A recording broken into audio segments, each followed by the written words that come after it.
내 마음이 약해질 때에, 내 마음이 약해질 때에 라는 제목으로 말씀 전하겠습니다.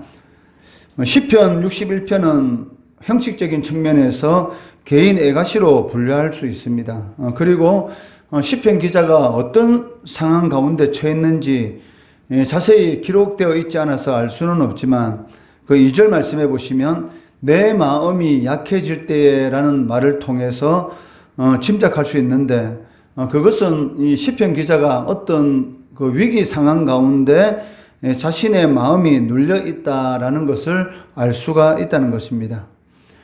이어서 자신의 마음이 약해진 이유에 대해서 2절에서 말씀하고 있는데, 2절 말씀해 보시면 땅끝에서부터 주께 부르짖으오니라고 말을 합니다.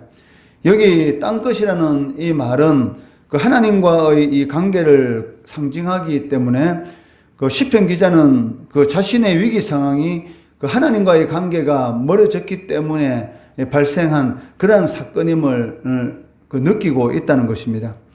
그래서 하나님과의 관계가 회복되기를 간절히 부르짖고 있습니다. 성도에게 있어서 이 하나님과의 관계가 그 중요한 이유가 무엇이겠습니까? 그 사울과 이 다윗의 사건을 통해서 우리는 잘 알 수가 있습니다. 사울왕이 하나님의 말씀에 불순종함으로 인해서 하나님과의 이 관계가 멀어지게 되고, 그로 인해서 하나님의 영은 떠나고 이 악령이 이 사울에게 이 옴으로 인해서 이 끊임없는 이 두려움 가운데 빠지게 됩니다. 항상 마음이 눌린 그러한 상태에 있는 것을 볼 수가 있는데, 결국 그러한 이 두려움을 이기지 못해서 이 블레셋이 쳐들어왔을 때에 그 자신이 쫓아낸 무당까지 찾아가서 이 도움을 구하게 되는데, 결국 그로 인해서 하나님과의 이 관계를 회복하지 못하고 길보아산 이 블레셋과의 전투에서 자신과 세 아들이 비참하게 죽는 그러한 이 일을 당했던 것입니다. 이 다윗도 마찬가지지 않습니까? 하나님과의 좋은 관계를 유지하고 있을 때는 천만인이 자신을 둘러 진친다 할지라도 두렵지 않다라는 그런 담대한 이 선언을 하였습니다. 그렇지만 우리아의 아내 이 바세바를 취하고 가늠한 사실을 숨기기 위해서 우리아까지 죽이는 죄를 범하였을 때 하나님과의 관계가 멀어지게 되었고, 다윗의 마음은 약해지고 눌린 상태가 되었던 것을 알 수가 있습니다. 이에 대해서 다윗은 시편 32편 4절 5절에서 고백하고 있습니다. 주의 손이 주야로 나를 누르시오니 내 진액이 빠져서 여름 가뭄에 마름같이 되었나이다. 내가 이르기를 내 허물을 여호와께 자복하리라고 주께 내 죄를 아뢰고 내 죄악을 숨기지 아니하였더니 곧 주께서 내 죄악을 사하셨나이다 라고 고백하고 있다는 것입니다. 주의 손이 주야로 자신을 누르니 이 여름 가뭄에 마름같이 되었다. 즉 자신의 이 모든 것들이 이 약해진 상태, 그런 상태에 대해서 고백하는 것을 볼 수가 있다는 것이죠. 마찬가지로 오늘 이 본문의 시편 기자도 하나님과의 관계가 회복되기를 간절히 소망하면서 하나님을 찬양하고 있습니다. 3절 4절 말씀해 보시면 주는 나의 피난처시요 원수를 피하는 견고한 망대이심이니이다. 내가 영원히 주의 장막에 머물며 내가 주의 날개 아래에 피하리이다 라고 고백하고 있다는 것이죠. 그러니까 주의 장막에 영원히 머무르는 하나님과의 깊은 교제가 다시 회복됨으로 인해서 주님께서 자신의 피난처가 되기를 원하고, 또 주님께서 자신의 견고한 망대가 되기를 원하고 있다는 것입니다. 성도는 하나님과의 관계가 좋은 상태에 있을 때만이 어떤 상황 가운데 있을지라도 이 두렵지 않는, 즉 하나님께 주시는 그런 평안의 상태에 머무를 수가 있습니다. 그렇지만 하나님의 은혜가 떠나게 되면, 즉 하나님과의 관계가 좋지 않게 되면 외적인 환경은 이 변화가 없다 할지라도 항상 그 마음은 이 여름 가뭄에 땅이 갈라지는 그런 것 같은 무엇인가 모르는 이런 부족함, 공고함에 떨어지게 된다는 것입니다. 이것을 너무나 잘 아는 이 시편 기자는 자신이 영원히 이 주의 장막에 머물고 그리고 주의 날개 아래에 피하는 그러한 은혜가 다시 회복되기를 하나님 앞에 간절히 기도하고 있습니다. 여기 망대라는 것은 어떤 의미를 가지고 있습니까? 그 주님만이 자신의 이 보호자이시다라는 그러한 이 고백입니다.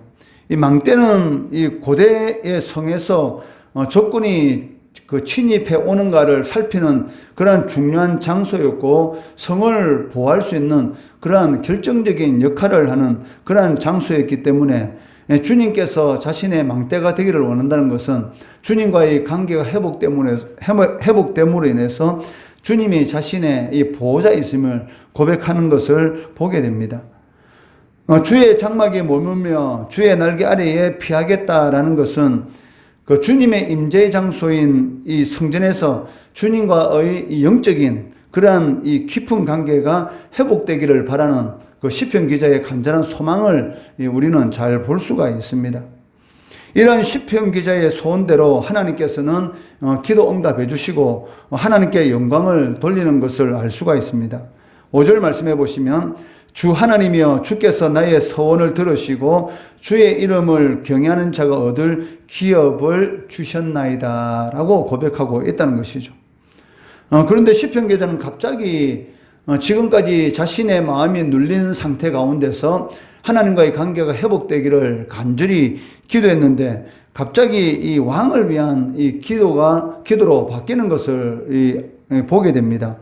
그 6절 7절 말씀해 보시면 주께서 왕에게 장수하게 하사 그의 나이가 여러 대에 미치게 하시리다.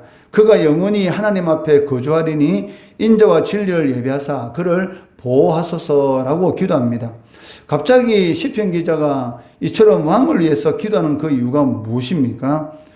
바로 이 이스라엘 이 역사를 이렇게 살펴보면 왕이 하나님 앞에 바로 서게 되면 백성들의 삶이 평안하였습니다.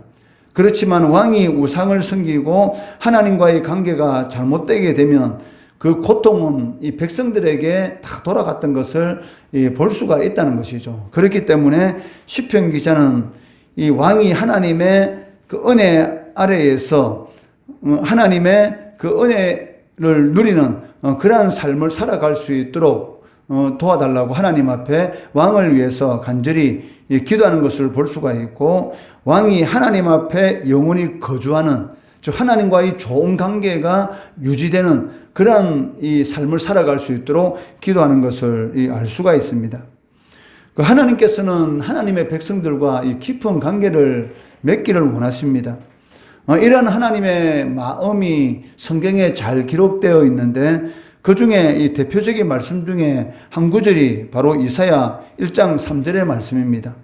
이사야 1장 3절 말씀해 보시면 소는 그 임자를 알고 나귀는 주인의 구유를 알건만은 이스라엘은 알지 못하고 나의 백성은 깨닫지 못하는도다 라고 말씀하고 있습니다. 하나님의 백성이 소나 나귀보다 못하면 되겠습니까?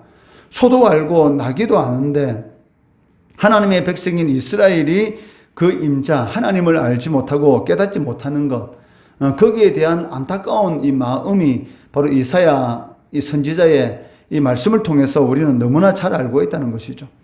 그러니까 하나님의 백성이 하나님과의 관계가 원만치 못한 그러한 상태에 빠진다는 것은 바로 소나 나귀보다 못하는 그러한 상태에 있다라는 그런 의미로 받아들일 수가 있다는 것이죠.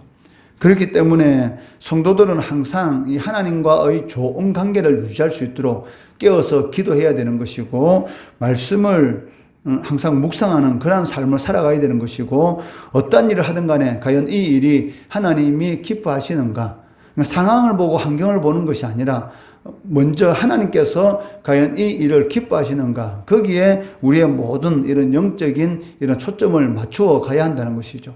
그럴 때에 주의 날개 아래에 영원히 거하는 하나님이 피난처가 되시고 망대가 되시고 우리의 보호자가 되시는 그러한 은혜를 체험할 수가 있다는 것입니다. 우리의 마음이 약해질 때 어떻게 됩니까? 하나님 앞에 기도해야 하는 것이고, 또 하나님과 이 관계가 회복되는 그런 은혜가 다시 우리의 삶 가운데 나타날 수 있도록 간절히 기도해야 하는 것입니다. 그럴 때 하나님께서 이 시편 기자의 고백처럼 주의 날개 아래에 하나님 안에서 해결함을 받는 그런 은혜가 임하게 된다는 것이죠. 이러한 은혜를 누리시는 우리 성도 되시기를 주의 이름으로 축원합니다.